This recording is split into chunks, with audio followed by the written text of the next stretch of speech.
What is going on, everybody? Welcome to the BizDad recap episode on marriage. Today, we're going to be talking about, you've probably heard me say it 100 times, that the number one choice you can make in your life, besides following Christ, is who you marry. So please listen to this episode on marriage, take some advice, learn some things, step in, ask some questions of me. If you have any questions, please reach out. If you hear something that strikes your fancy, jump back, listen to the full episode, learn as much as you can, take notes, and just pour into being the best husband that you can be, to just learn as much as you can about how to be a solid husband to your wife. Please reach out to me if you have any questions. Enjoy this recap episode. Thank you all very much for listening in. Please, again, like, subscribe, all of that stuff that you need to do, and have a very Merry Christmas and a Happy New Year, and we'll see you all in January. Thank you so much.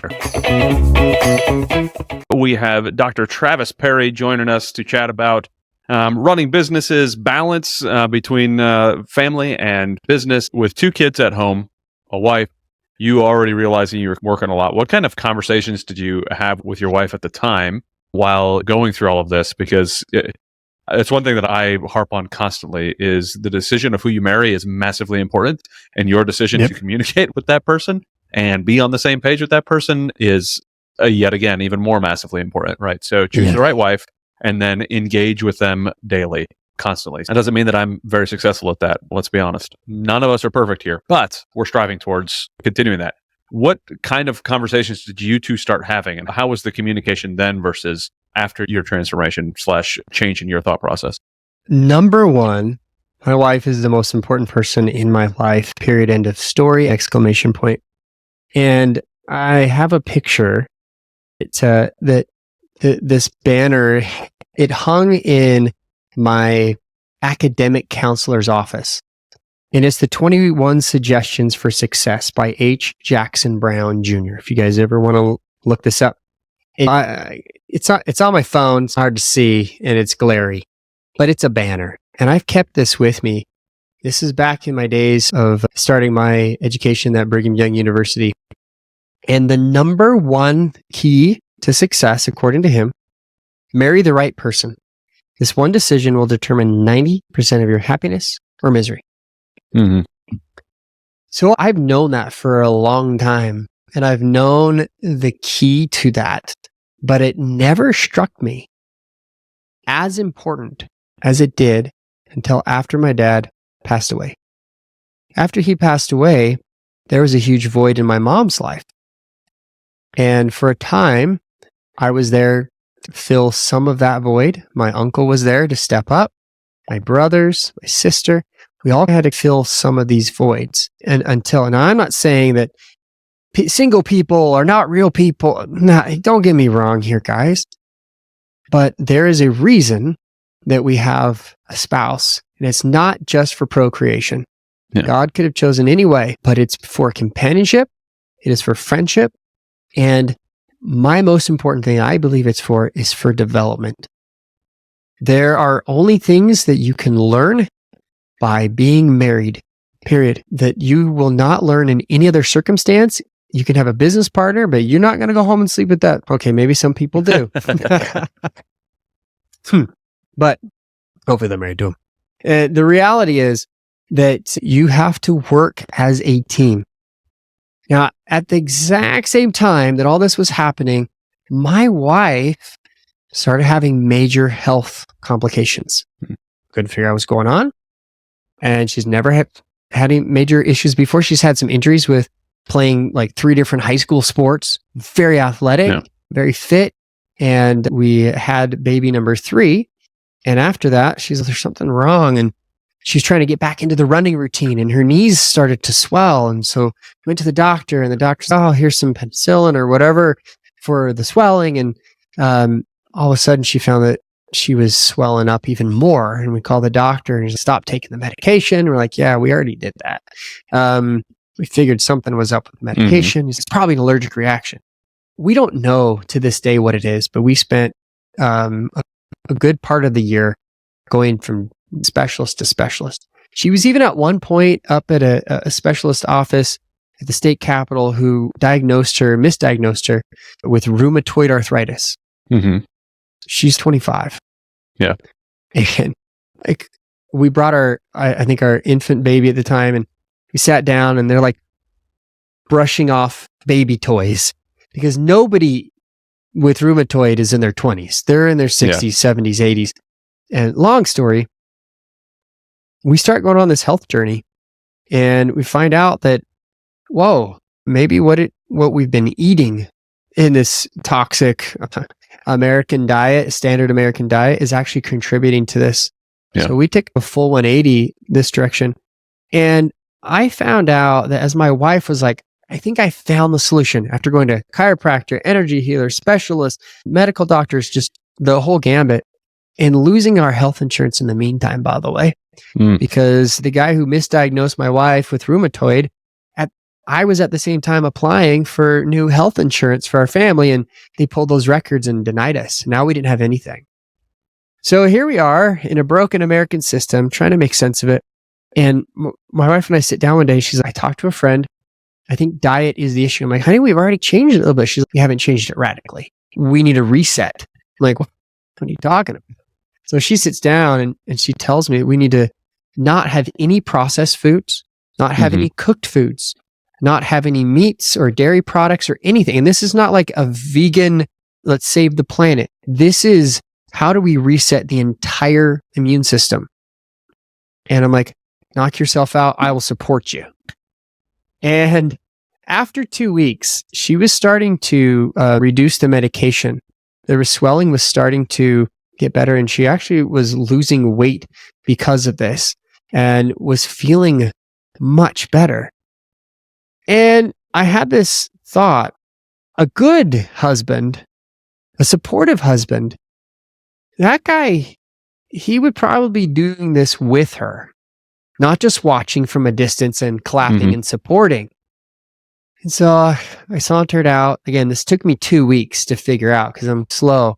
And I came out and I said, honey, I think I should do this with you. And she just, tears of joy. Like, I thought you would never, say that. And from that point on, I realized if we're going to make a change in our family, we both have to be all in.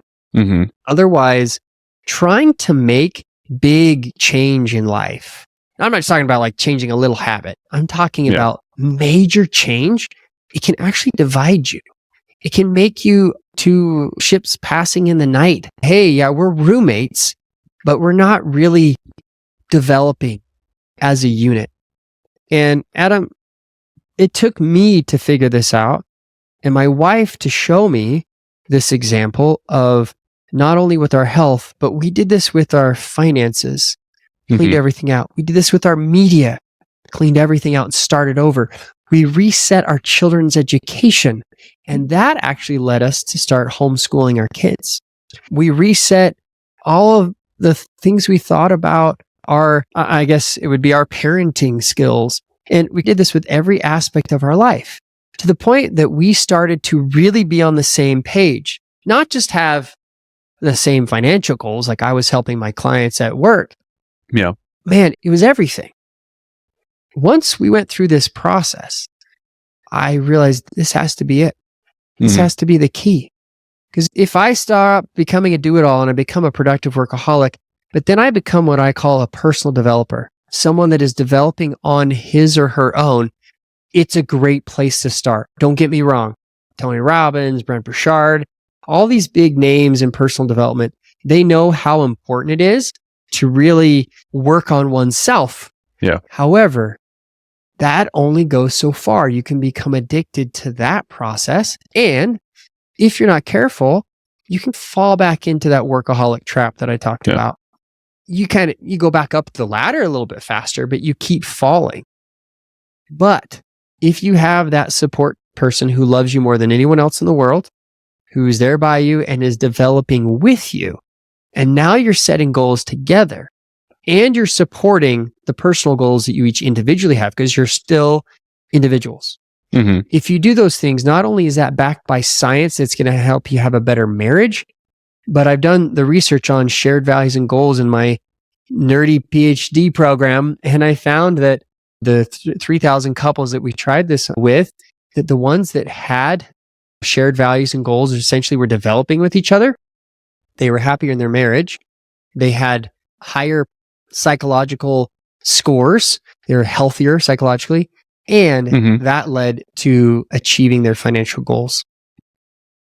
Yeah, I 1,000% could see how that'd be possible. I made that mistake there for a while of creating what the future was going to be for us, creating all these things, like I was telling you, and running away. And it was like, I am almost purposely outgrowing everybody, right? Because I'm purposely growing for myself. If I wasn't growing for my family, if I wasn't growing in that way, then yeah, I'm outgrowing them on purpose. And it's going to throw me into a world that is filled with almost disdain for your family on what they're dragging you back. And if you start to get to that point, it's really hard to come back from. So like catching it beforehand is extremely important in my non-PhD opinion. It just in life experience of watching it happen. If you look at all these major CEOs, let's take a look at the top two here right recently, Microsoft and Amazon, both divorcing their spouses and going both of them divorcing their spouses, go the opposite direction, go other ways. Was it Bezos' wife married a school teacher, right? Like, I just need to be as far away from that as possible because I don't know, there could be a bajillion things that were going on in there. But when success is the only thing you're going for and you're not going for it together, one of you is running away from the other. Like, it's just, it's bound to create those problems. It's bound to, and it does. And I've interviewed now business owners. Getting out of the research is one thing, but getting into the minds of actual business owners, we've interviewed close to 1,500 now for my first book, Achieving Balance, and then for my second book, Marry and Grow Rich. And what I found is that the ones who had this figured out at the very beginning, or, every single one of them, I asked them, how important is your spouse in your business? And they said, she is vital, period. Most crucial, important decision is to be on the same page with my wife, time and time again. And the ones who don't figure this out, oh man, I'm working on my third marriage. I wish I had figured out balance years and years ago. Yeah. Or my kids don't talk to me. Or, man, I lost my faith in God. I'm 80 pounds overweight or whatever. Like, the areas that, quite honestly, business owners should be examples in, they're not. And it's because a lot of us, I say us because I was there, a lot of us are addicted to being a workaholic because it is a financial driver. It is a ego driver. It is identity driver in our society. And until we realize that as a society, if we only focus on what our identity is at work and how much money we have and how we can flaunt it on social media, until we start realizing that the family is the most important asset in the history of the world, until we do that, we will constantly have these problems. Will constantly be these challenges. And I will be in business forever because I help dads figure this out. And not because I am Travis and I am Dr. Parry. Unfortunately, it took me so long to figure this out, to figure out this method. And I was taught and learned by mentors and coaches and my own spouse the importance of everything I just shared with you today. And I will tell you that there is a night and day difference of working together with your spouse. We're not just here for the kids. In fact, research shows that the ones who are in the marriage just for their kids, there's a thing called gray divorce. Once the kids grow up and leave the home, they look at each other and go, who are you? Yep. I don't know. Who the heck are you? And then they have a decision to make.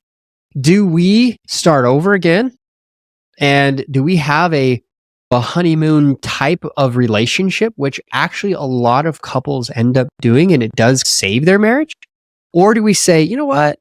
You've grown to be this other person, and I've grown to be this other person. Now is a good time to part ways amicably. Yeah. And this, my friend, I honestly think this is what you're seeing with Bezos. This is what you're seeing with all these other guys. And I'm sure there's other mixes and there's other details and problems, and I don't want to know their personal lives. But I will tell you, it's because they grew apart. If they had grown together, developed together, if they had been on the same team, going the same direction, they would be a pillar to the society. They would be examples far greater than any business achievement in this world will ever give them. And again, I believe in repentance. I believe in forgiveness. I believe in starting over. I believe that some people probably need to get divorced because of a neglect, abuse. There's lots of things. But the majority of us, I think we just give up and we decide to not be proactive in this thing. And we decide that we're two individuals trying to get out of marriage something that it can't give us. More expectation. All of a sudden, we're going to get married and we're going to be happier than we were. If you're not already happy, and you don't bring that to the marriage, boy, are you in for it. So my second book picks up where this leaves off. I talk about it in Achieving Balance. My second book is all about this. How do you do this? How do you grow together? How do you get on the same page? How do you make financial goals and keep them?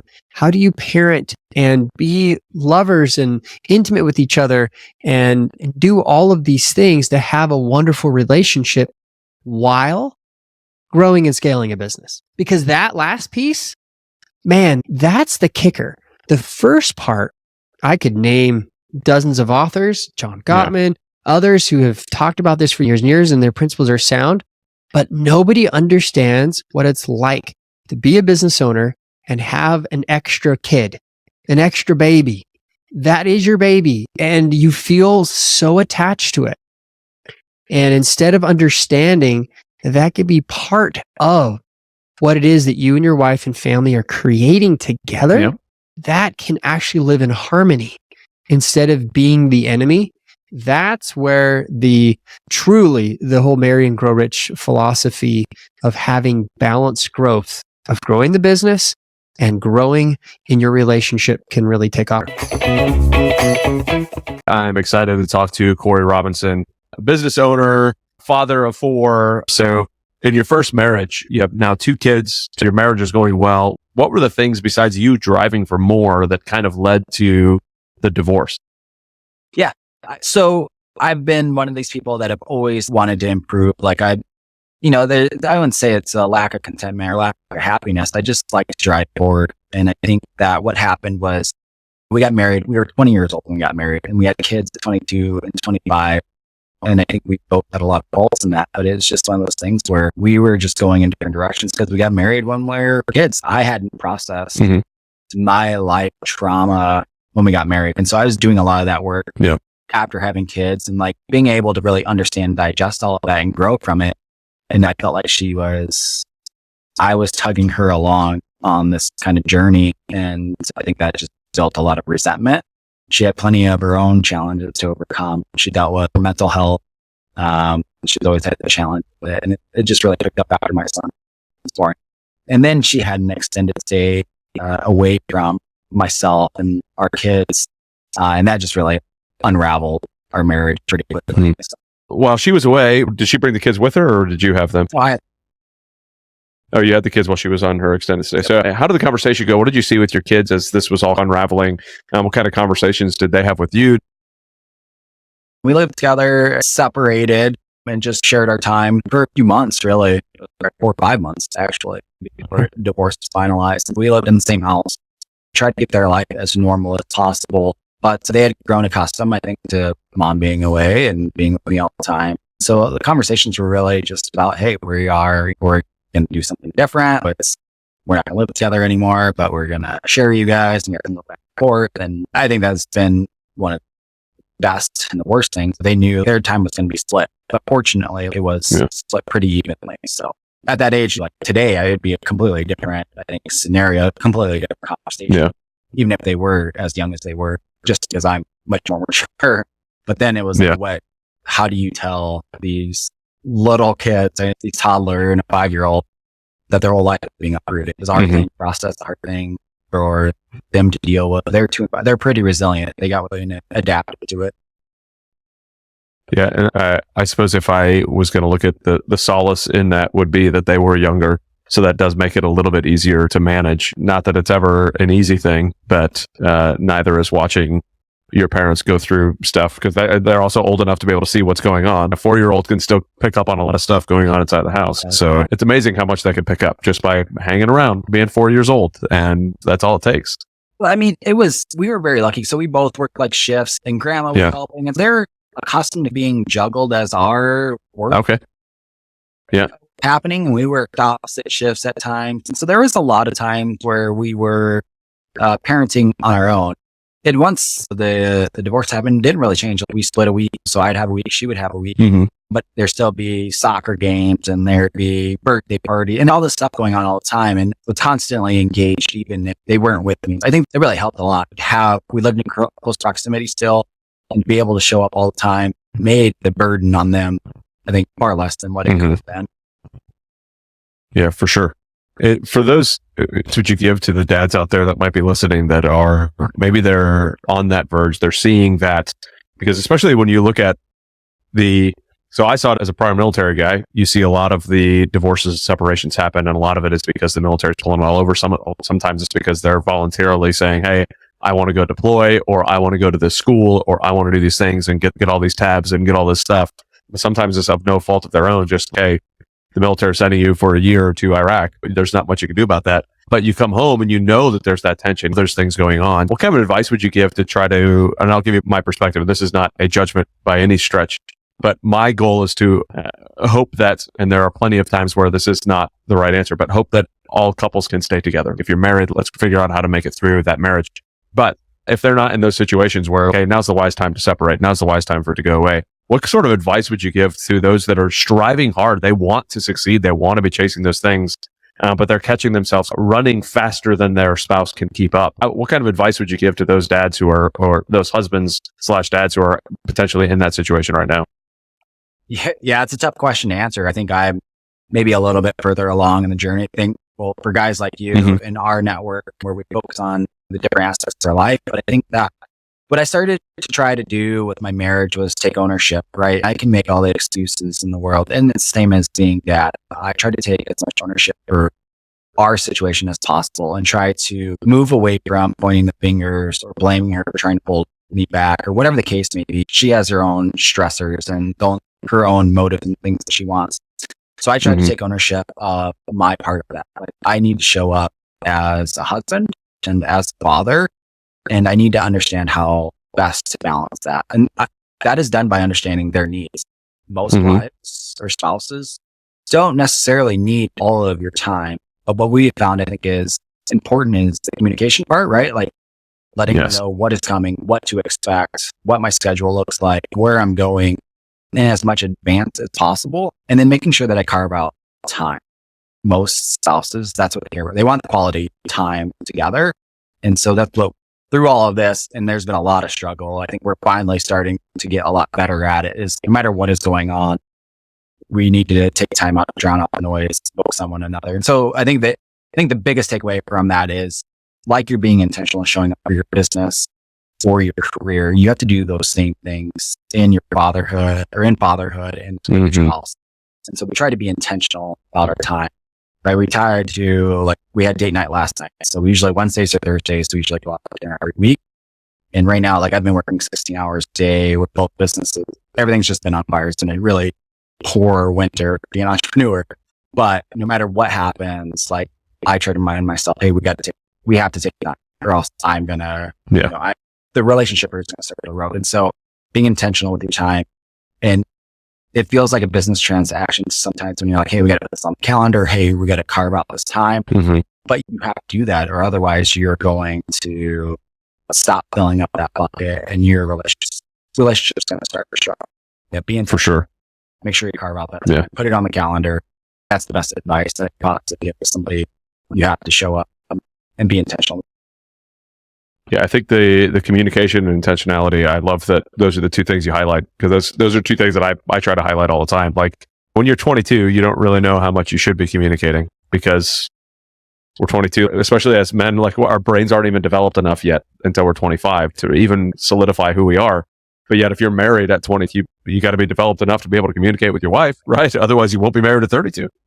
It's a different thing, especially for a bunch of men who don't really want to communicate. They just want to go get stuff done, which I think is part of who we are and part of who we should be, is to go and get things done. We want to be able to support and defend our families. Not that our wives can't defend themselves, but that we should be able to do it as well, right? We should be right there by their side constantly. It said that you're thankful to be around folks who are looking at this, but that's exactly why you're the perfect person to answer that question, because you can see where things may have gone differently before and how you're doing things differently now. One of the things that I try to encourage folks to do is I started getting around men like us and driving forward and vision casting and like building all of where we wanted to be. And I built this entire future for my family without ever talking to my family about it.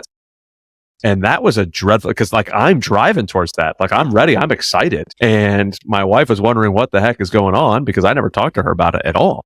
And what a poor way of showing how to lead things, right? If I did that in my business, if I just showed all this excitement, wrote all this stuff down for my business and then looked at it and said, why aren't you guys working towards this?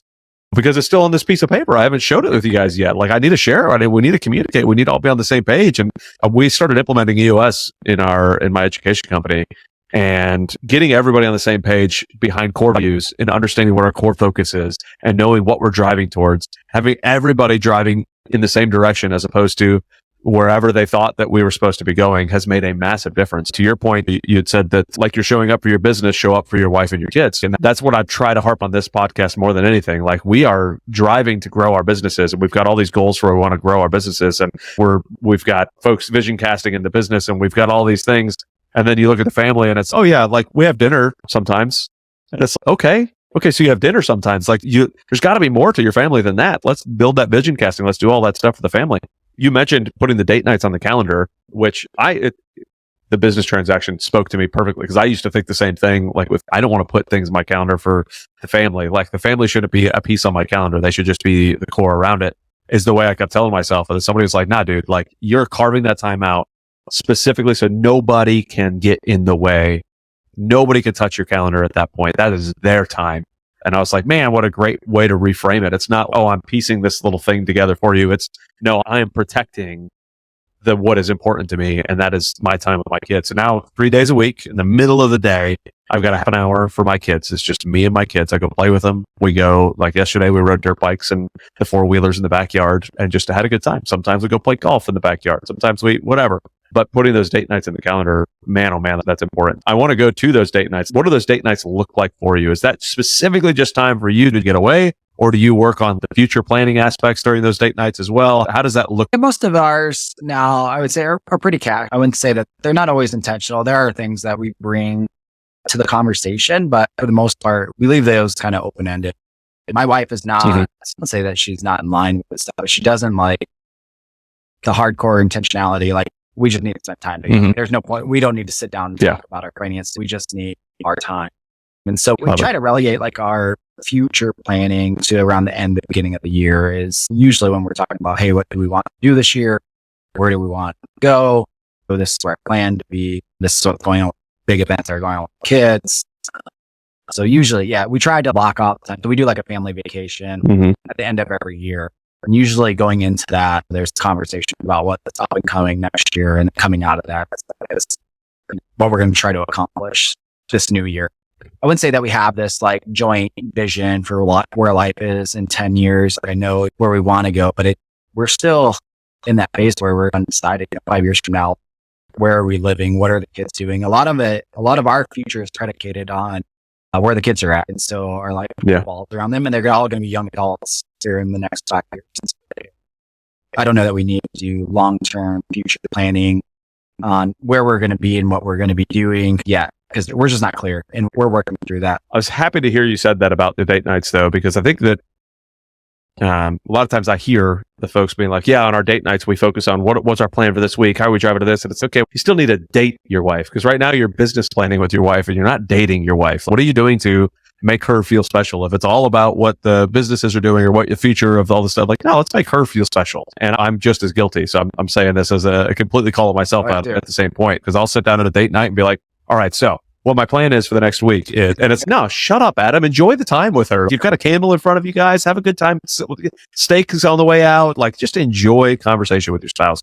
And what a difference it makes when you can do that. And speaking of conversation with your spouse, you just left what sounds like a rather high paying career with probably good benefits, great future stuff going on. And then you left it to jump into business. What was that conversation like with your wife? Yeah, it was, I think it was set in motion probably 6 or 8 months before it actually happened. she's always been supportive in her own way. Never tried to hold me back, but definitely was fearful, and rightly so. I point to where I was from a cash perspective a year ago to where I am. It's far different. But yeah, she was definitely worried about giving up security, worried about giving up everything that I worked so hard for. But when it finally came time, I think what she was sick of was all of my time consumed by work, all of my brain space being consumed by work, right? And I didn't leave my job necessarily because I hated it or I really enjoyed my career. I really enjoyed the company that I worked for. I made really good money. I worked from home. Like I had what everybody dreams of having right, from a job. I had a great boss, great company, but I didn't feel like I was showing up well for the business because of everything else I had going on. I had 2 business acquisitions going on. I had all of my real estate and I had a full-time gig. I was very demanding. You don't get the executive by working 25 hours a week.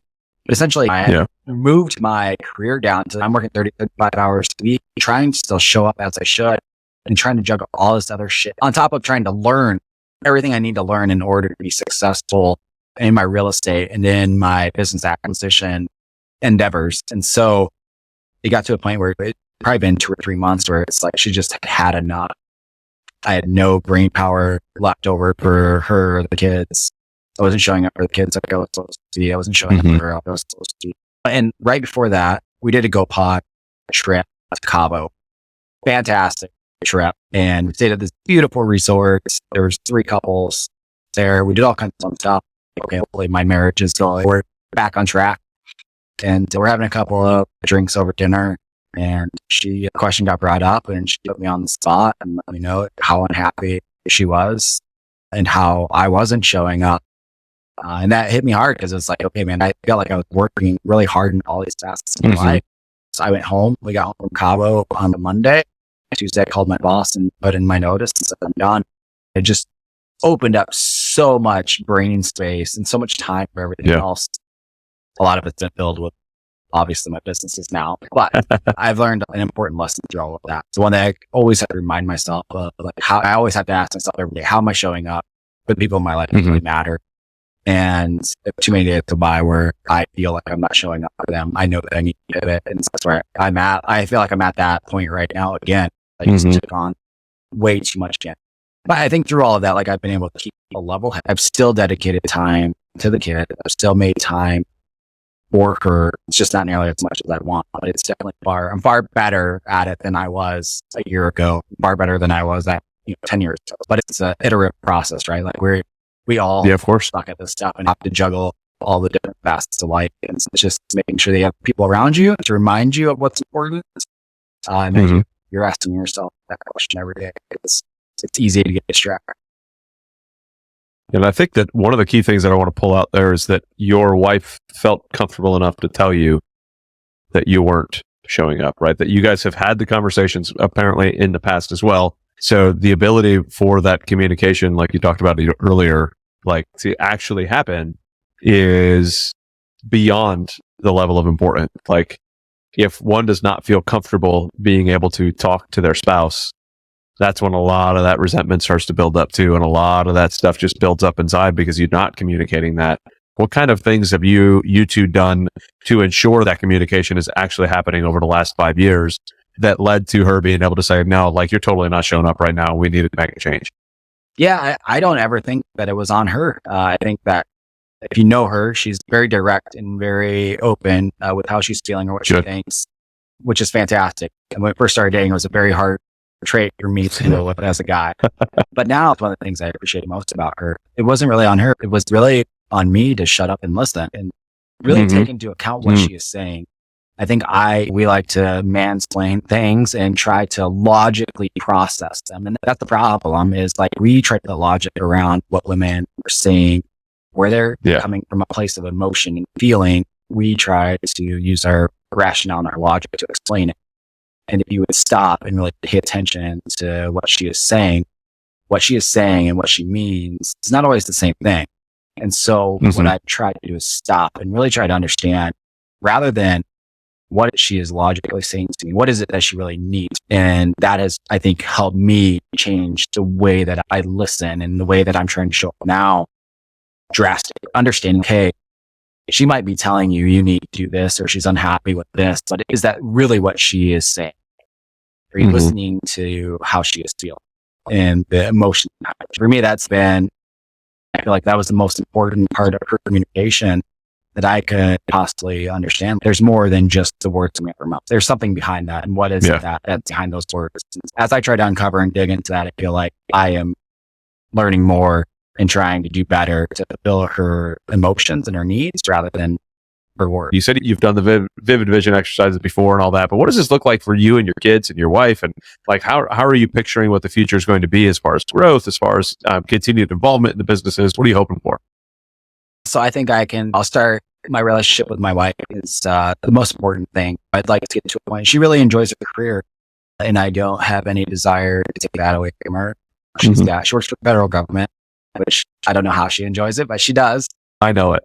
14 years left, I think, before she retires fully. If I play that out she wants to do a lot of giving back. And so for me, one of my main drivers now from a business perspective is like, how do I make that come alive, right? Like, how can I put us in positions so when we retire or she retires at 55, we can do all the things that she dreams of doing. And there's been a few people that have really opened up or expanded our idea on what that could be. Brittany Turner being one of them. And I think my wife loved something along the line. So I think if I look way out my relationship, we built something so great and so large that we can go back to people on a grand scale, bring her vision and her dream alive.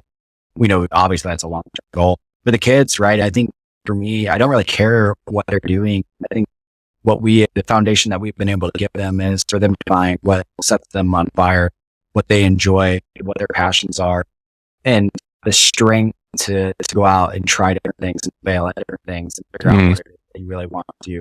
And they always have us to use as a backdrop. I think that the older boys, hopefully they're either running our businesses or they've gone off and built their own and are living the lives they want to. The younger two, my daughter, she's got some challenges ahead of her and we'll be there to help guide her along the way. So we probably won't ever be far from her. And then my son, his dream right now is to play in the NBA. He's 6'5", super athletic, plays on top national scale today. So we're really hoping that he gets to play college ball, and who knows, that continues the dream. Hopefully that plays out for him. And I think on the business perspective, my big goal today is to have a $1 million HVAC and plumbing business. That is my main driver. And I actually just watched Daniel Ramsey's 7 to 8, well, it's 8 to 9 now, but and man, that really just solidified my clarity around what I'm trying to do and why I need to focus and narrow my scope. And I thought, man, I'm doing it all wrong, spreading myself so thin. So pivoting away from my other businesses to people in place, so I can focus on growing this. And so my 10-year goal is to go from, I will probably finish the year on 6.5 million this year on our way to, and so my 10 years from now, hopefully we're spending the winter months in Puerto Rico together, and so you're still traveling all over as a family, and we're building our legacy. I am super excited to talk to Michael Newborn today. You're in tech. You've got now a 6-year-old kiddo, and you're like, what do I do? I want to let's start this podcast. How does that transition work for you mentally? How did you have this conversation with your wife to say, hey, I want to leave the tech business that I'm in now? Or are you still semi-involved in that? I'm not right now involved in anything tech related other than what we're doing with the second act. Yeah. And the conversation was, over the last 18 years, I've worked for 4 different companies and have never taken more than a weekend off between companies. And I didn't think I was susceptible to burnout, but it crept up on me and it got me. And by the end of my tenure at the company that I left, I was just feeling it. And it's really hard when you're in a leadership position with a team and you need to be that strength within the team, no matter the circumstances, to help continue pushing them and the work and the company forward. And I could see and feel probably at home like the stress was starting to just interfere with how I was able to enjoy life with my family. So I talked to Molly and as this came to an end, I was like, hey, I'm gonna try this out for 6 months, a year, and see where it goes. And we'll check in with each other. And if we're not making any progress, I'm a pretty logical minded person. And we've been smart about how we've managed life and finances. We're not going to put our family in a situation where it's detrimental long term, but let's give it a try and see what happens. And having, I think, a strong relationship and understanding with your spouse is really important in that decision-making process. And I'm very thankful that she's open-minded and willing to travel that road with me. Yeah, I think I've said it probably 100 times on this podcast that one of the best things, the best decisions you can make is who you marry, right? Or it could be the worst decision you've made is who you marry. And it sounds like you've got a super supportive spouse that is behind you. And it sounds like it also that the key to all of that has been the communication between the two of you guys. What is that something that you, obviously to a point, we all have to learn how to communicate better with our spouses, and we should be, again, on that 1% better train every day as well. But like, how did you guys start with your communication versus how has it transitioned over the years? And then how did throwing a kid in the mix of that change how you guys communicate with each other? Yeah, I'll double down on communication being highly important. And when I was out to dinner with some colleagues at my last company, we were chatting about life, and they weren't married as long as I had been. And they were surprised at how long I had been married, because I married in my mid-20s. And they like, what's one of the most important things that's kept your marriage together and helped you last as long? Because divorce rates are so high in this country. And I said communication, and no one's perfect at it. And as you learn from each other and learn about each other through life, now my wife has lived with me longer now than anybody in my life, which is a crazy thing to say. Keeping things bottled up or sharing things in a way that's not constructive to the relationship or the family can only do harm. So I would say approach things from your point of view, and without, one of the rules we had on my team at the company was don't attack the person, attack the problem. And if you put the problem out there as something that you guys need to work together to solve, it makes for a much richer and more productive conversation as a team, which is what you guys are as husband and wife and mom and dad. For sure. And I think the communication needs to start from the very beginning. For me, I always recommend that people have a lot of those conversations, a lot of the tough conversations before you even get married. You should know whether or not you both want to have kids. You should know about managing the finances together. You should know about all of these things, like what your future is, like what you guys want your future to look like. Because if it's not in line, it's similar in business, right? If you don't have the conversations first, like I mostly have done apartment buildings for my real estate stuff.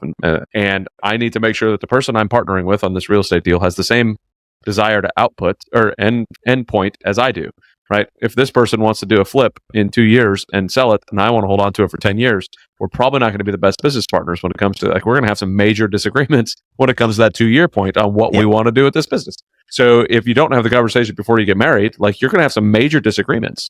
And if you haven't already established your ability to communicate with each other and have those conversations, then boy, are you in for a world of hurt. That doesn't mean that you're guaranteed to get a divorce or that things aren't going to go well or that you can't work through it, because you can if you guys are both willing to do it. But man, oh man, like, start the relationship off right with the right level of communication, so that way you don't get into a pickle much later on in life, because man, oh man, could it come back to bite you quickly. Like, finances is one thing I never talked to my wife about before we got married. And I'm not recommending this to anybody, but I thank God we didn't, because my wife knew how to save money and I knew how to spend money. So if we would have had the conversation, she might not have married me. She might have been like, wait a minute, I don't want to marry this guy. But man, we should have had the conversation. We really should have. It's so funny though that the opposites attract. It's almost always the case where just totally different mindsets and approaches to life come together and find each other through marriage, through your spouse. And I don't know if we subconsciously look for that or not, but it just always seems to be the case where, I married someone who is my yin to my yang kind of thing. It would have had to have been very subconscious for me, because I looked and said, there's a very pretty woman that wears a gun and rides a motorcycle. There you go. Sold, right? Sold. Like, I don't know what else to do. I'm sold. Like, how do I make this happen now? But then I got married and I said, wait, You have a savings account? Your check goes directly to your savings account? That doesn't make any sense. Like, it literally made zero sense to me. And she's still, even after we've been married for a while, she'd be like she goes working at the embassy down in Bogota. And they had her at I forgot the name of the hotel. It's one of the JW Marriott, right? So she's on one of the top floors of the JW Marriott. They're the government's giving her a bunch of money every day for per diem and all this stuff. And she's in a room making peanut butter and jelly. Like, I was like, what are you doing? Like, that does not compute in my brain. I get that you're making, or that you want to save money, but you're getting an extra $1 a day for food, and you're like literally buying a loaf of bread and making peanut butter and jelly in the morning. And that was never me. And so now she's started to understand the other side of it, of enjoying some of the money that and this goes back to why I ask about people's parents at the beginning, is she started to realize, I get a lot of this because I was raised by my mom, who was born and raised in Cuba. And this is where she gets. So she takes a lot of that hold on to your money, don't trust anybody with it type of thing from her mom from Cuba. And where I was like, I saw my parents paycheck to paycheck all the time. Okay, we got our paycheck. This is how much money we have to spend until the next paycheck. So we had such polar opposites in how all of that was done. But man, oh man, do we make a phenomenal pair now. You were saying that you didn't think that having the kid really added to that feeling of the burnout side of the house. So what do you think led to that finally and for you realizing it? That's a good question. I think we mentioned in this conversation, giving it all you got in the things you do in life. And eventually, if you're redlining for too long, the engine burns out. Yeah. And I think I got to that point where the engine needed to take a rest. And having a kid, while I don't think it led to the burnout, it certainly takes some of your energy, right? And then the energy that's left to give to your spouse is very low. So you've got the work demands, and doing the best work you can to provide for the family. And then you're taking care of a small child, which is tremendous amount of energy. And so I think that's been the biggest learning as a couple once you have a kid, is still remembering and doing things as a team together and respecting each other and finding time for each other. That can be very hard to do. And so we talk about that, and we talk about what can we do together, even if it's just going out to lunch once a week with each other and talking about life, or just talking about whatever. But making time for each other, along with the communication, are critically important as you introduce little ones into the picture, I think. How did you have those conversations to make sure that you did do that? What were the tactical steps you guys took to say, hey, and was there like a light bulb moment that was like, whoa, we're not doing this enough? Or was it you already knew that you needed to do that to make sure that you guys have those lunch dates or whatever? I think it's your go, at least in our case, your go all the time. It actually takes one of the people in the relationship to say, hey, we're not finding enough time for each other. Or we haven't had an adult conversation in a month or something like that. Is just that wake up call. It's okay. The pendulum swung too far to one side. Let's bring it back, and sorry this happened, or let's talk about this and what can we be doing better together. Yeah. And so who was it that had the wake up call first? Which one of you guys stepped up and said something? It's probably my wife, who recognized it. Good job, before Molly. I did. Yeah. Molly recognized it before I did. And I'm one of those people who can compartmentalize things in my brain and just close that compartment for right now and be like laser focused on something, very much a driver personality. And then when that thing is done, then I can come back to the thing that I put in the compartment. But I've learned that everybody's different and people don't have the same mindset as I do, and maybe you do, Adam.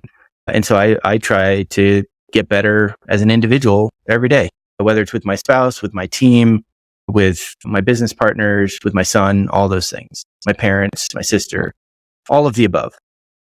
What kind of conversation have the two of you had about the business now, about how it's going to be growing and how you guys want to talk to your son about business? Do you guys have future planning like to that level in those conversations? Because it's relatively early, I would say we haven't had longer term planning associated with what this could be. We both are familiar with and follow certain people in the online media or content creation space. So we see the different dimensions of monetization and how it can become like an actual business. But we both agree that it takes a lot of time.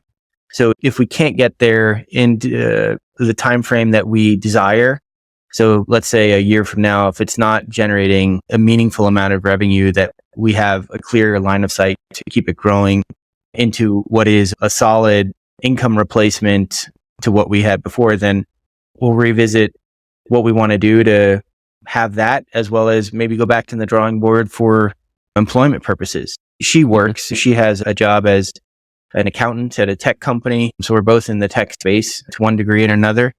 And for right now, she's been very helpful in maintaining that role in the family to allow me to do these things that are more high risk with more uncertainty. Yeah. It's a massive blessing, isn't it? Because my wife is very similar in that front. Like I left the military and we had to have a lot of conversation on what does it look like if this happens or if that happens. And I was like, all right, let's take a look at this. Worst case scenario. All of my real estate falls flat. ADPI is terrible. Everything just blows up around us. You still have a pretty good job with really good benefits. So we're not going to go broke. We're going to be all right. Like, it's not that's what my wife wants to happen, of course, and not that's what I want to happen. Obviously, I want successes across the board, including her retiring next year. Can't wait. But like there's got to be some give and take as a backup. And she has trusted me massively in this journey through the ups and downs and all of this stuff. And we've had to have those conversations. Okay, what happens when we have to readdress this, or at what point do we want to adjust this? And again, it all comes back to me, to the conversation. Have good communication with your spouse across the board, and what a massive difference it makes when the actual problem arises, because it's just something you have to work through together as opposed to something you have to fight about first. Yeah. Doubling down on the communication. These are the probably some of the most important when you're traveling the road to a high risk endeavor. To see how that's going to turn out. That's where communication is really important. And the risk profile I constructed in my mind was probably more extreme than yours. I was like, all right, worst case scenario, we lose everything. We become homeless. You divorce me, you go find a rich guy to marry. I never see you or my son again. And then, so I'm sure that scenario exists somewhere, but then you assign a probability of something like that happening. Yeah. And the probability is a fraction of a percent.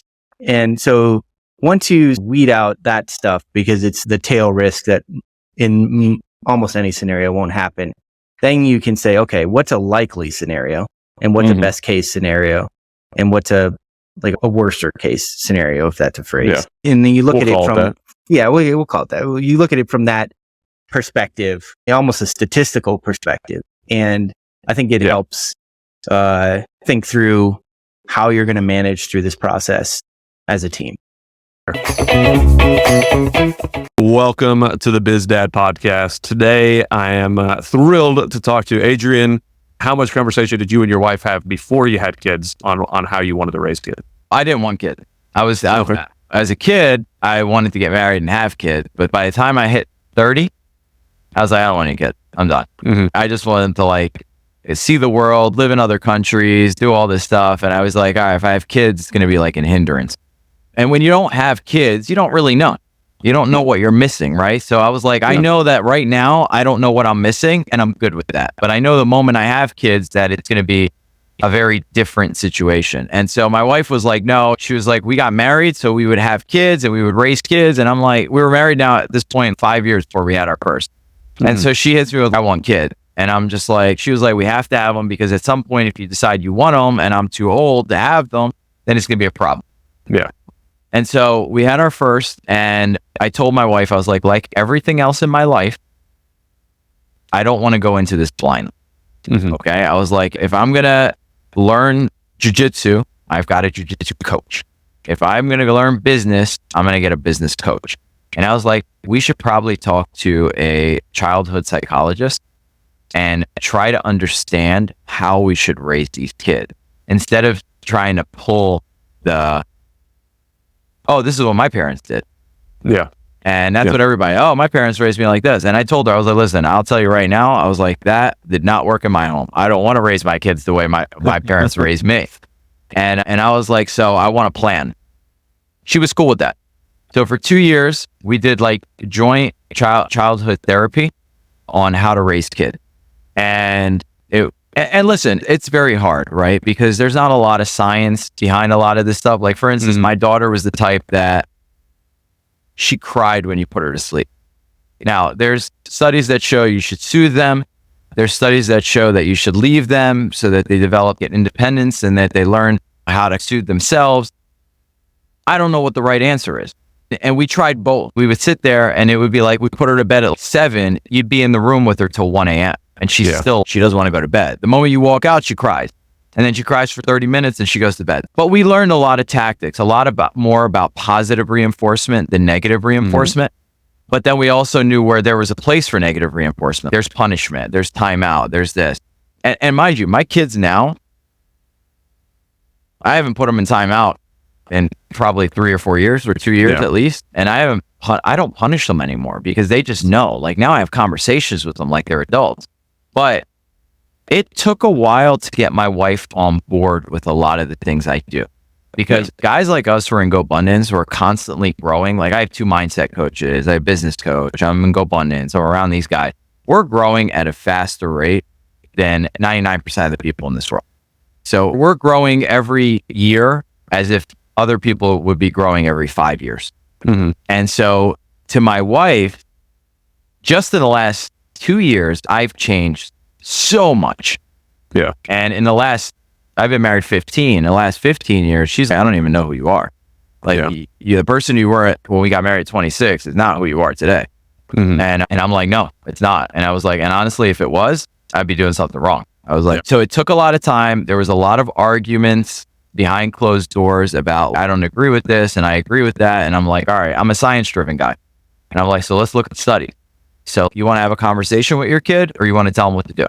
You want to have Socratic method or you want to tell them what to do? You want to be an enabler or you want to be somebody who leads to independent thinkers? Do you want them to understand their feelings or you want them to suppress their feelings? And it was really just identifying. And when you start putting those things in perspective, she was very understanding because my wife's super easygoing, right? But she doesn't change a lot. She's happy with where she is with everything. And so when I come up to her and I'm just like, hey, like for instance, she tells my daughter what to do or she'll tell my son what to do. And I'll pull her aside and I'll be like, hey, can you ask them what they think they should be doing? And she was like, why? I was like, let's just get them to realize it themselves. And I was like, it's not because I'm telling you I want this. It's because I want you to have a better relationship with them. When you tell them, you become a person who dictates. If you ask them, you become a person who is collaborating. And I'm like, just try it. And she'll be like, well, your daughter will drive you crazy because you'll be like, hey, what time is it right now? And we're like, oh, it's this time. It's like, oh, okay, what does that mean? Oh, it's supposed to be my bedtime, but I'm not going to go. And I'm like, cool. You're going to have that conversation. He was like, I don't have the patience. And I'm like, I get it. It's just like everything else. When you start running, you don't run 5 miles on day 1. Yeah. You run half a mile. I was like, it's a stamina. You're going to build the stamina. And over time, that stamina that you build, and I tell her this, we've had this conversation so many times, you're not going to have to run those 5 miles anymore. I was like, because your kids are already going to know once you ask the question where it's going to lead to. So I've broken my kid in terms of those conversations. So I'll look at my son. I'm like, dude, what time is it? And he'll be like, I don't know. And I'm like, can you check the time for me? And he'll be like, oh, it's 7:30. I'm like, what's 7:30? He was like, yep, I got to prep for bed. I got to go shower. I got to brush my teeth. I got to do this. So he's done his routine so that he's in bed by 8. And I'm like, cool. Glad you knew that, man. Take responsibility for yourself. I love it. That's true independence. And he just does it.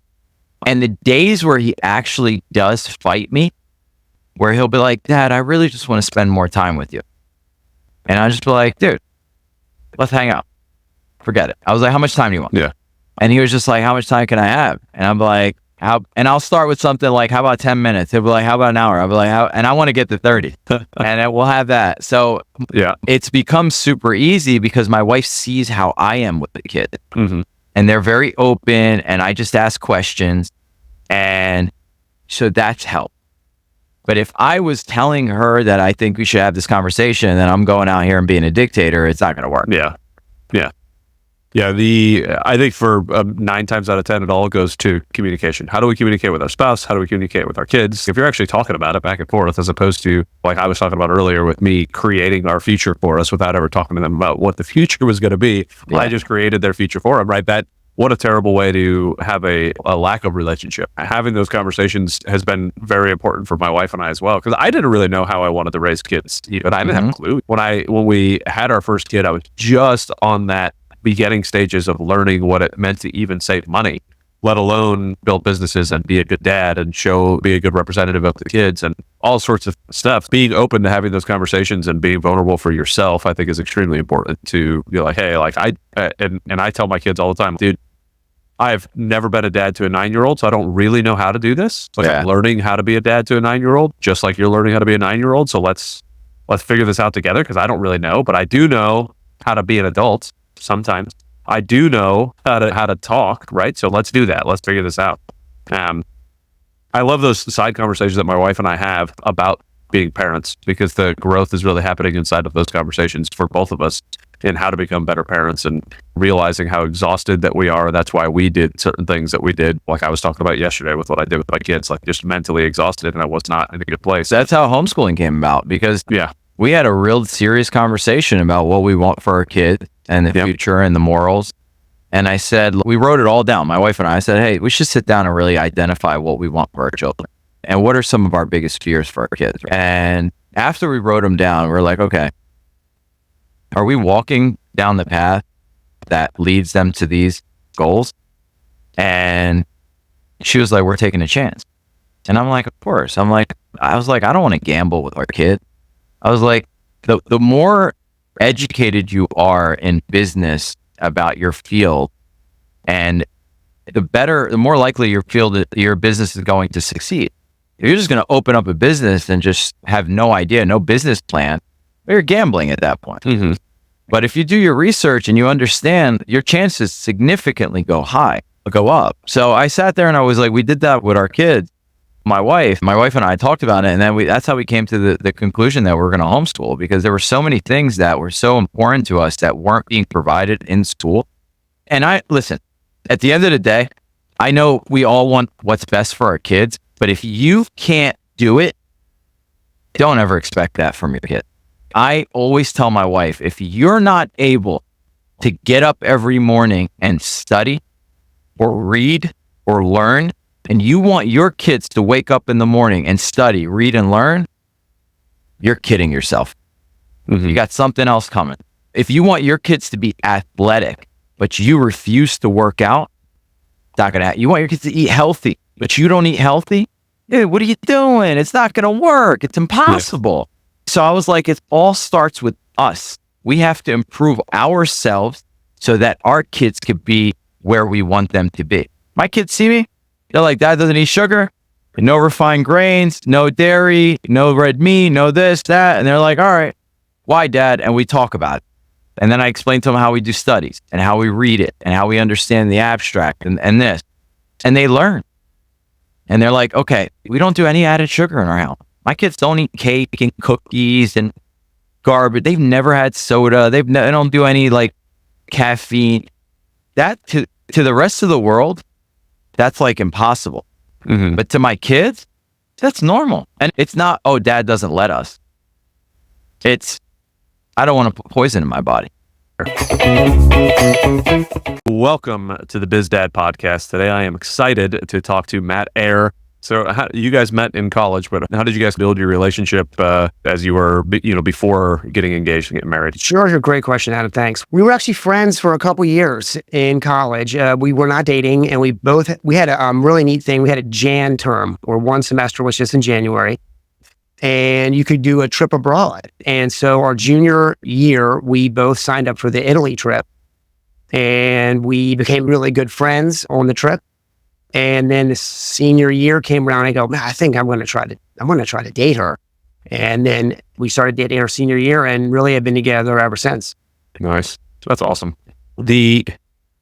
I'm going to backtrack a little bit because you mentioned your college, you're doing an Italy trip. So were you a part of the family business already while you were in college, or what did you do, or were you doing it while you were in high school, college? How did that kind of play in? My friend and I were very much entrepreneurs and like coming out of middle school and high school. Mm-hmm. So we started actually a DJ business, and we went to Bill's Music House in Catonsville. They had all this guitars, speakers, and amps. Mm-hmm. And my mom went with us, and we said, we want to be DJs. And this was a lot of money back then. So she co-signed a loan for $1,000. My friend Mark and I bought Yamaha speakers, PV amps, mixers. This is when it was tape. We had tapes and DVDs. Mm-hmm. And so coming out of middle school, going into high school, we started a DJ business called M&M DJs. Mark and Matt. And so literally we weren't even 16 yet. And our parents were driving us to jobs on the weekends. And then awesome. Sure enough, Mark was a little bit older than me. He turned 16, maybe a freshman, sophomore year, I can't remember. And then so we could finally drive ourselves. But so we stayed out of trouble in middle school, and we were always working. And so very quickly we were doing other schools dance, our schools dance, pool parties. We even did a wedding or two. And so we were making money in high school, and we were charging $100 an hour, and we thought it was the best gig in the world because we would just go back and forth, tapes and CDs, and we would mix them, and we would give away posters for for prizes. And then very quickly we paid off the $1,000 loan, and we said, we need to up our game some more. Let's get some lights, some DJ lights. So went back to Bill's Music House. We got another $1,000 loan, paid off the lights, and then we were debt free, and we went all through high school making money, staying out of trouble.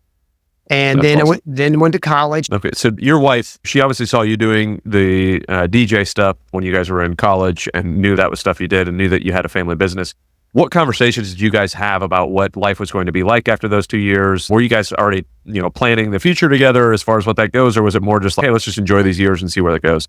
We enjoyed those years out there, and then I knew that I would come back and try to take on the family business and try and take it to the next level. And so we moved back here, and she moved with me, and and then she was able to find a job after a few months, and she quickly became very successful in her career. And she was doing her thing, and I was doing my thing. And then a year later, we were pregnant with our first child, AJ. Nice. That's awesome. Yeah. One of the things I say to people all the time is that the number one decision you can make in your life is who you marry. That is going to make or break who you are. And there's too many, especially when I was in the military, I saw it constantly, the amount of divorces and dads that I never saw with their kids because they never saw their kids. So I didn't even know they were dads type of thing. You guys have been married for going to be 25 years this year. What would you say when you knew that you were going to want to date Allison and you were getting ready to marry her, what do you think was the impetus to say, no, this is why I know I want to be with her for a long time? And what would you say is the secret to, or secret, probably the wrong word, but the keys to how you guys have lasted almost 25 years at this point? I would say you just want to be the best. You want to be an amazing partner. It's a partnership for sure. And you want to try to have fun. I would highly suggest, I just finished reading 5 Love Languages. Gary Chapman. And that's an amazing book to help you understand your wife, your partner, let's say. That goes both ways, their love language, and it's really important to keep that love tank full. And that was reading that was very educational, and it's you have to communicate, and so that way keeping the lines of communication open, and you want to show up, you want to be able to show up for your wife the way she wants you to show up, and you definitely want to be able to understand that. Yeah. Was this something did you guys read that type of thing together? Or was this something you guys have communicated about a lot throughout your marriage to know that you're showing up the right way, or did you learn by falling on your face a lot? It was more as of recent, to be honest. Okay. We've been great partners, and we haven't had any trouble over the years. After going to a lot of the GoBundance events and just trying to be a better husband, be a better father, learning just how am I showing up?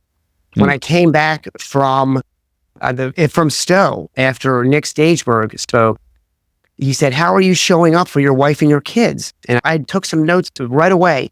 And I said, you know what? I need to ask my kids. So as soon as I came home, I asked each of my kids individually. I said, hey, look, I'm reflecting on 2023. I want to how can I be the best father for you in 2024? What do you need? How can I be the best father for you? What do you need? Maybe I'm not seeing something. You don't know until you ask. And then, so I also asked my wife 3 questions when I got back. I said, I wanted to make sure that I was showing up for her. And I said, I apologize if I haven't. And I said, I want to know, I said, what embarrasses you the most about me? What are you the most proud of about me? And then I said, I want to make sure, and I said, what is your love language? And I asked those 3 questions when I got back from Vermont just recently. And because I had not read the funny thing is we had received the love languages book as a wedding gift. Okay. I hadn't read it for 25 years. I just read it. Yeah, that's awesome. Yeah. And I think that's one benefit about, I know it's a benefit. There is that classic, you are the 5 people you hang around with most. But when we get around guys, and I'm saying that because we're guys and it's a guys group, but when we get around guys who are like-minded and driving forward and trying to push and grow and be better all the time, all that does is help us each become better men. When I came back from Lake Oconee, this is my journal. I had 9 initiatives from Lake Oconee that I wanted to do in business and in life for my family. And every single day, 9 initiatives was a lot. And it is, I'm still working through them. And I would look at them every single day. And and each day I would say, am I moving the needle forward in at least one of these initiatives? And they're still ongoing. So the first one was we needed to hire an integrator at work. So that was the number one. And we put who can help us with that? We want to set up a holding company. So we're going to restructure our existing company and streamline to get ready for acquisitions. And we needed some better financial data. So we were working with a financial consultant to help us with some financial dashboards. We wanted to get a business line of credit in place. I wanted to get a personal line of credit in place. We wanted to do our business succession planning, the estate planning, and the ownership transfer. We wanted to get that done. We're almost through all of our personal estate planning. And I'd recommend to any of the dads out there, get on that, get to that. That was a big topic in Lake Oconee, was get your personal affairs in order. If you love your family and your children, do not mess this up. So we put the pedal down on that. And we're about 90% done on all our wills, trusts, medical directives. And we just have to get some beneficiary form signed on all the accounts. So they go, they trust. We signed up with a new financial planner so they can help us personally and with the business because they're really tied closely together. That was a missing component to our life planning on the business side and personally. And then we wanted to implement EOS. And so every day I said, what am I doing in these areas? If I knew if I kept moving the ball forward on these 9 initiatives that things would change in 2024. So I'm hoping to be on 7 to 8 in 5 years. And nice. Camille says 3. He says, Matt, you get there in 3. I think you can. But he said, it. I needed, so I'm hoping when I get interviewed in 3 years on 7 to 8, I said, the year 2024 is the year that we made things happen, implementing all these things, doing all these things, taking massive action. So just been massive action, Matt, since I got back. Awesome. So I love it. Yeah, I remember you mentioning the Massive Action Mat in Vermont, and I loved hearing it. It was really, because we have quite a few mats that are going on, especially at one of the dinner tables we were at. So Massive Action Mat and all the different mats going on. So I love it. It sounds like, what was that? October was Oconee? October 20. Oh, this I passed October 23. Mm-hmm. Yeah. Yep. It sounds like you've already accomplished almost all of your 9 initiatives on that list. When you take those initiatives home, who do you have holding you accountable? Do you bring your wife in on those initiatives? What kind of planning does she have involved in that as well?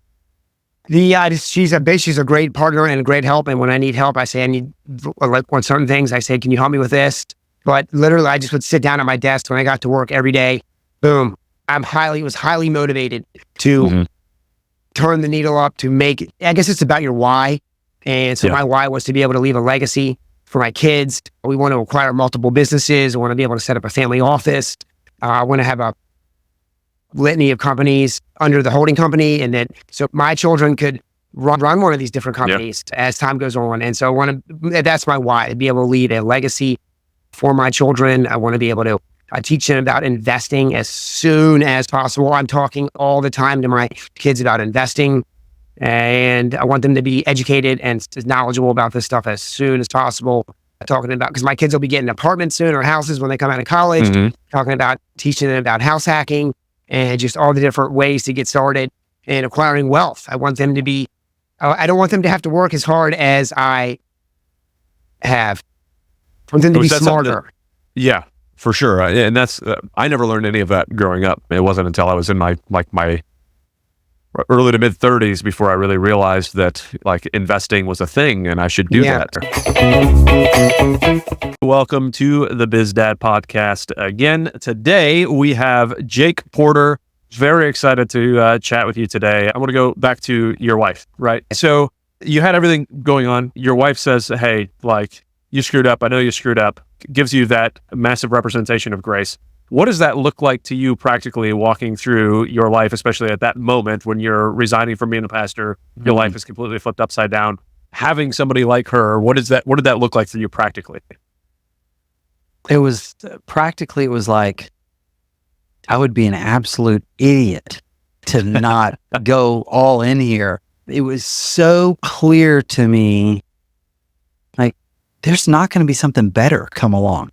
What could be better than someone knowing, like really knowing just the worst of the worst and still saying, yeah, I'm in.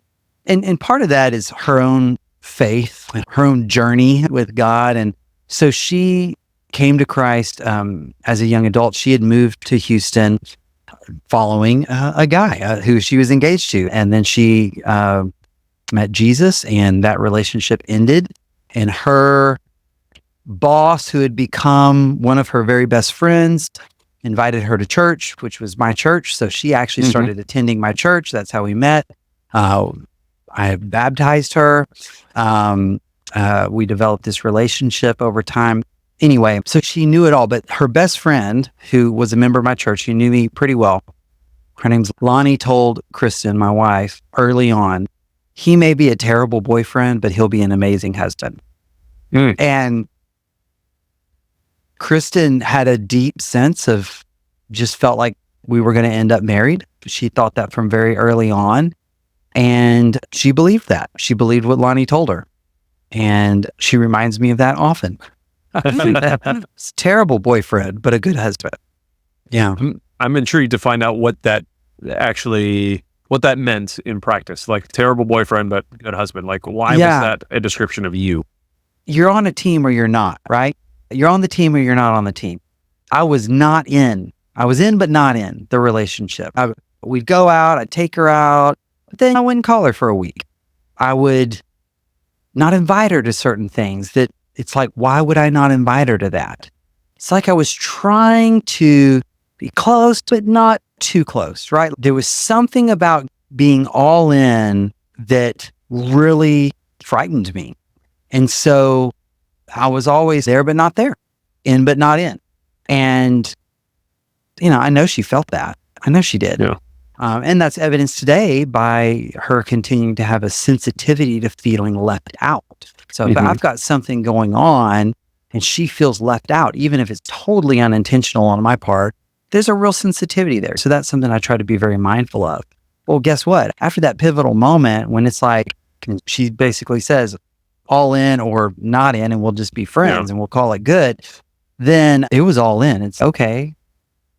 Password to my devices and share my location, and you're everywhere I'm going, you're going, if possible. We know it's not actually practical in the day-to-day of life. It was pretty much from that day. There was probably a couple week transition where is this happening? Are we doing? Is this really? But pretty quickly it was like, that's it. We're inseparable. And we actually eloped we ran off to the Texas Hill Country, got married with a friend, came back, told my parents, and then about a month later threw a big party for everyone to, and it was awesome. So that goes back to what I talked about with I don't know if I got to this part, but going back to the finance thing, we all have a wireframe that we've built. And until something comes and crumbles that wireframe up for us to rebuild it, whether it's an activity, a person, whatever it is, something has got to happen to come and change our thought process behind why we're behaving the way we are, doing the things we're doing, or saying the things we're saying. You acting a fool, if I can so say so. Yeah, and absolutely. Then having all of that happen and no longer being a part of being a pastor of the church was like that crumple of the wireframe moment. I was looking at life through this. This is the way I had my lens going. Completely need to change it. And it sounds like you did completely change that. Your now wife was amazing in being a part of that. My wife was amazing in being a part of my transformation in finances and life in general. And I've said it once and I've said it 100 times on this podcast is one of the number one choice besides being a Christian we can make in life is who we marry. And if you can marry the right woman, 100%. Man, oh man, has your life completely changed. Is there a correlation between getting married and not being a pastor anymore? Absolutely. Absolutely. And man, we could fall down that rabbit hole, and that's fine if you want to. We spend the rest of our time together talking about that, how that unraveled. Here's the executive summary though. I dated my wife for about 7 years before we got married, which was entirely too long. And I knew it was time to marry her in 2016. And I even was talking to my best friend and my therapist and the people closest to me, like, hey, I'm going to ask Kristen to marry me. It is time to do this. This is the right thing. I love her. She loves me. This is clearly a good thing. And I said to those who knew me best, who had known me longest, and do not let me do what I've done in past relationships, which is get to a place of commitment and then sabotage it. Which is exactly what I did. And so into 2016, beginning of 2017, I cheated on her. I connected with an ex-girlfriend, broke up with her. We went several months without much contact.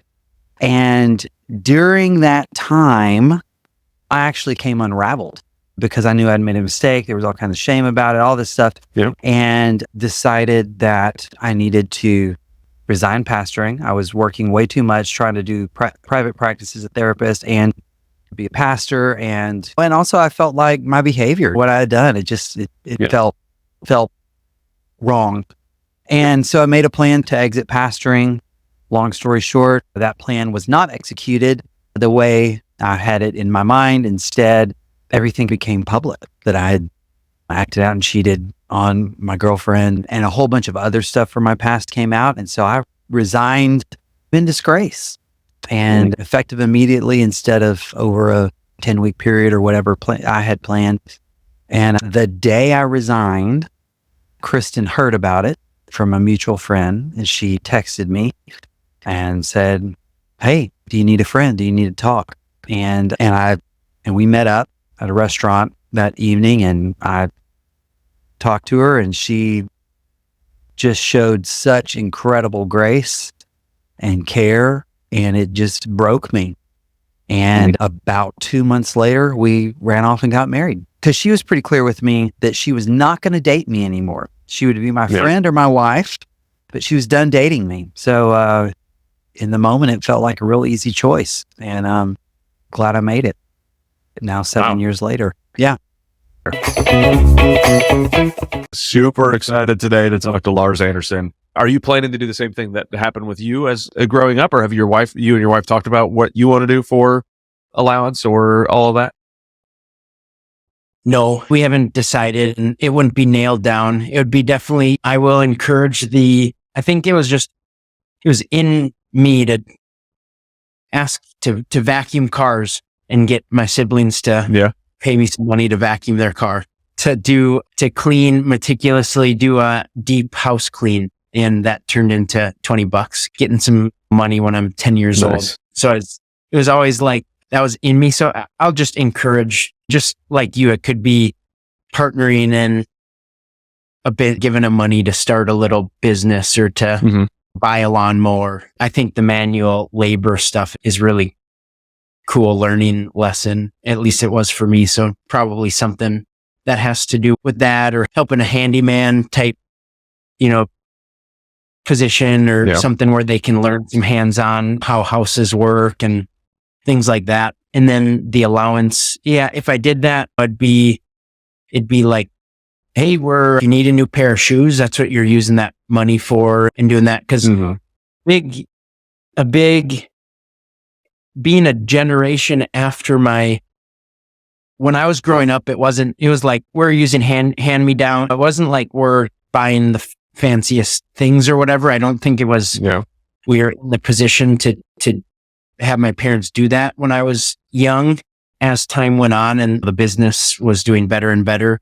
And then being in a generation of like where we're in a good financial position with the skills that I've had and been in real estate, like is definitely an internal worry of mine going, how do we have kids that are motivated and aren't just given things, aren't promised that they're going to get money when we're gone, questions there. So that's definitely something that I will take very seriously as our kids get a little bit older, past 3 years old, to go, whenever I want something, whenever it's baseball, I always get the new baseball glove. There's part of it that would be easier to do that. It'd be easier to just go buy the new thing, or it'd be easier to always have someone come and mow the lawn, or are they going to see dad out there mowing the lawn so those are all thoughts I'm just externally processing as time goes on. I'm going to be taking it very seriously what our kids see kind of thing and what they're just given versus what they need to earn and all of that. Do you and your wife have any conversations about how you wanted to raise your kids either before you got married or before you started having kids? We probably did. Nothing I feel like we just would have at that point been together for a very long time, like growing up with each other almost, because we were 15 when we first started having a crush on each other. And she comes from a very different background. Her mom is great. Her parents split up when she was little. Her mom is has just been a rock for her, and her dad hasn't made a lot of great choices, but she's always, I think our relationship's just been, we're pursuing the Lord individually and we really like each other and we're different from each other, but it's like opposites attract kind of thing. And having kids, we definitely talked about how we're going to be parents to them, what's going to be most important.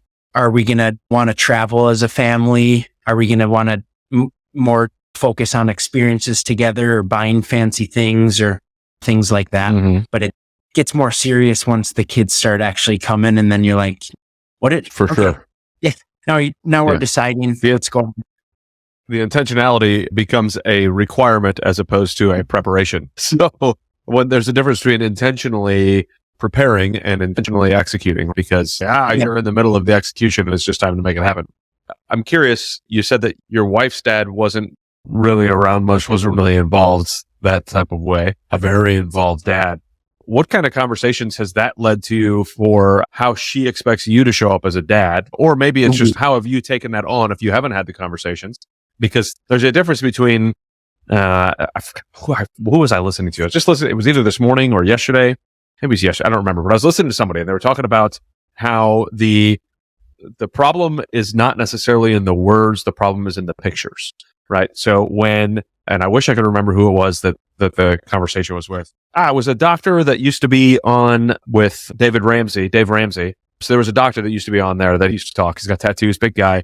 But he has his own program now, and it was, I think, when he was talking to the Iced Coffee Hour. So if anybody wants to go back and listen to it, I want to say that's where it was that I was listening to. But anyways, going back to it, he was like, look, when I looked at my wife and she was like, hey, it's Monday. She looks at me and says, hey, can't wait for this wonderful, hot, steamy date we're going on Friday. And like the whole week, my brain is like playing it all out. I can't wait to go on this date. It's going to be wonderful. We're just going to do this. And then Friday comes around. I get home from work. I take a shower, put a suit on. I am ready to go for she gave me that wink and everything at the end of it.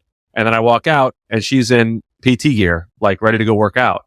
And I'm like, what are you doing? What are you doing? And now I was ready for our real hot date. I'm like, yeah, we're supposed to go running this afternoon. I want to and it's okay. The picture I had in my head of what she said is different than the picture she had in her head of what she said. So I'm saying all that to go back to the picture you may have in your head about what it means to be a good dad, juxtaposed against who your dad was, and the picture she has in her head of what it means for you to be a good dad with the picture of her dad in her head. Like, how we have to make sure that we're super clear in our conversations with each other, that we're actually putting forth what our spouse thinks is and what I think is together the representation of a good dad. So, long story to get around to, what kind of, have you guys had any conversations about what it means to be a good dad besides, hey, obviously striving to represent the Lord in your house? Yep.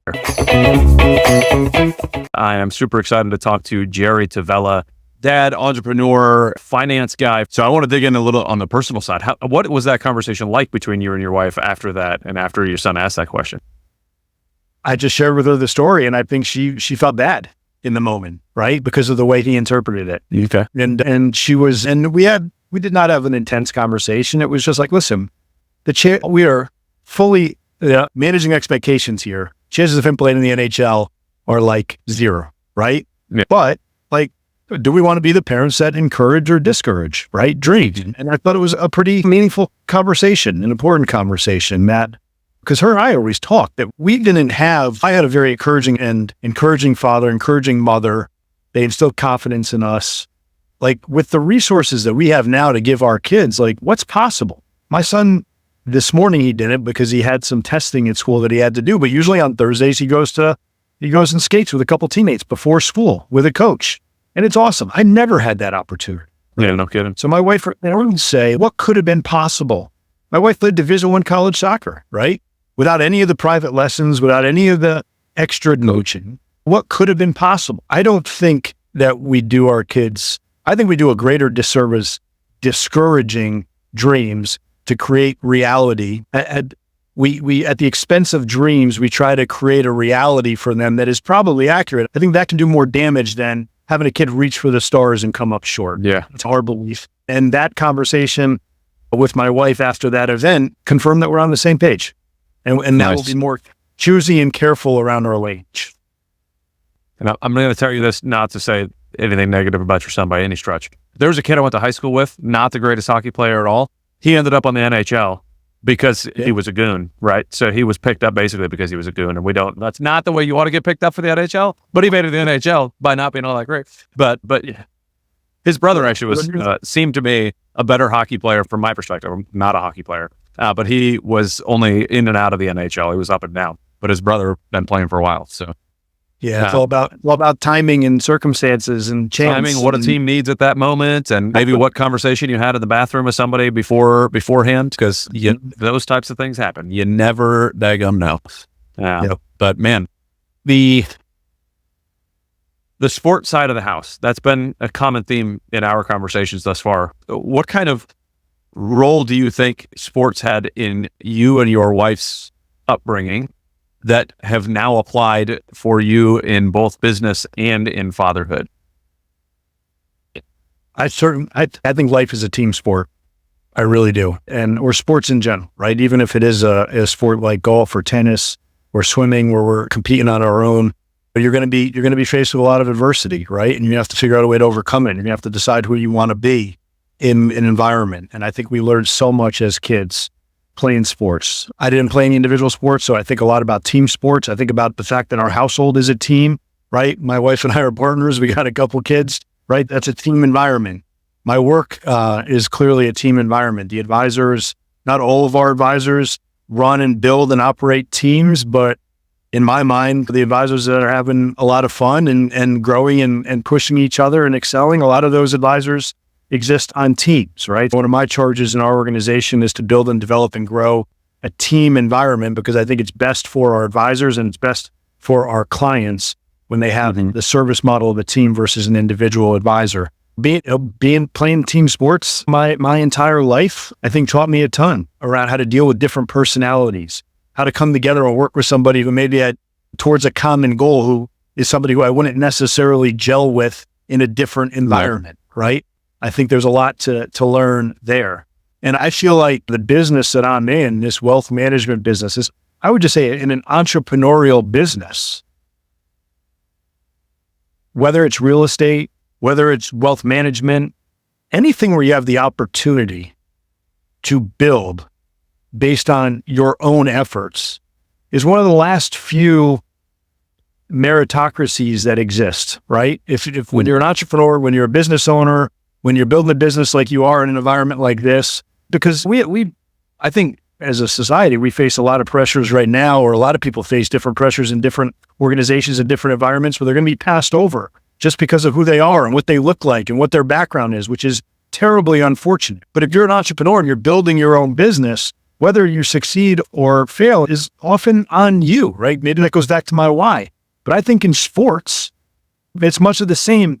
The higher up you go, right? I think there's a lot of unfortunate politics and things like that in youth sports that we do our best to avoid. At the end of the day, your son that's playing golf that might enter in tournaments that have cuts, it's on him whether he made the cut or didn't make the cut. And I think learning those lessons, playing sports as kids, is so valuable and will translate into business and will translate into entrepreneurship later on in life. And I think that's why we promote it and we encourage it in our house. Yes. Yeah. So some people think we're crazy with the amount of sports that our kids play. People roll their eyes all the time. My son has a hockey game tomorrow. He doesn't usually play hockey in April. He'll play 2 spring tournaments, but he does have a hockey tournament this weekend.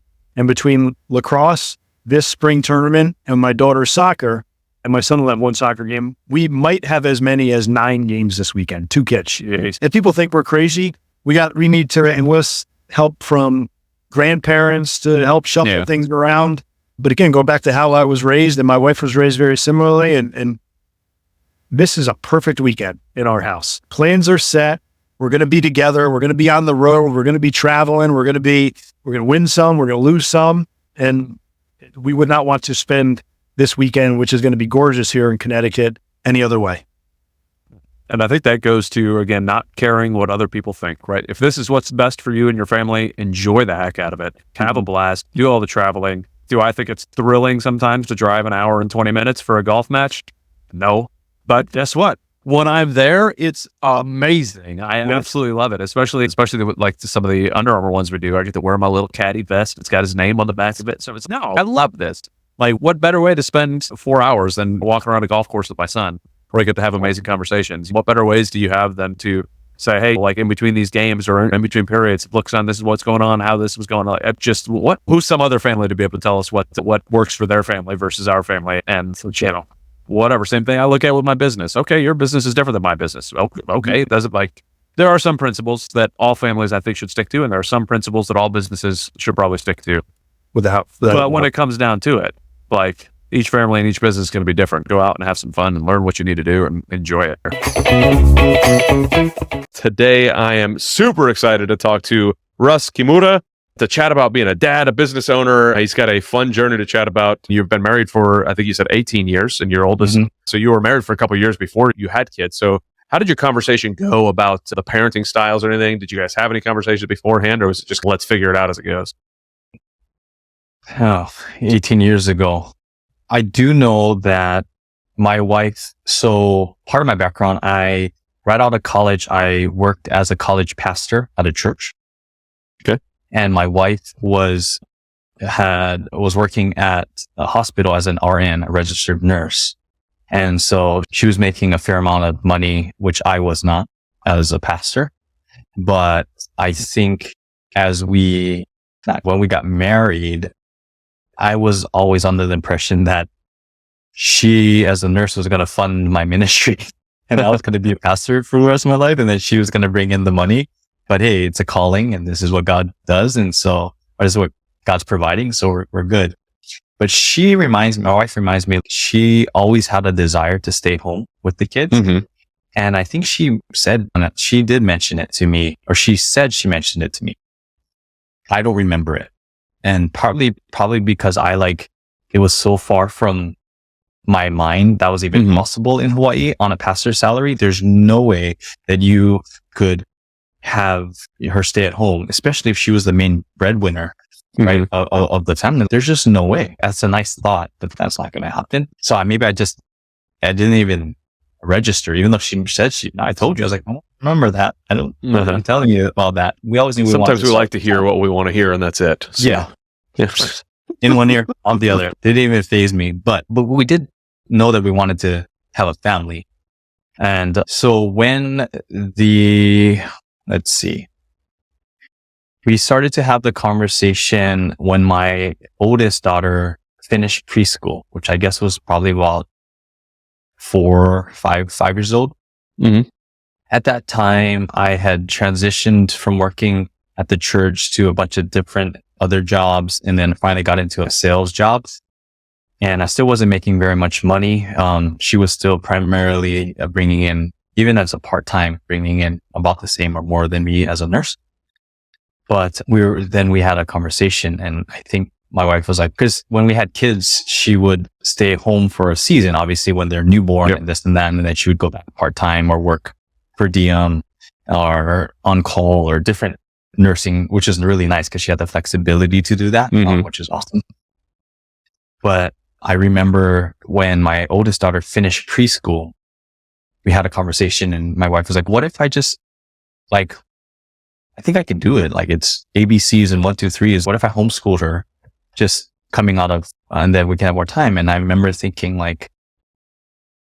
and laugh, how we're going to afford that. Yeah. But I was also all for it. Yeah, let's go figure it out because I want that time. And so as far as an alignment goes, God's blessed us with some pretty good alignment of recognizing that time is one of our biggest assets.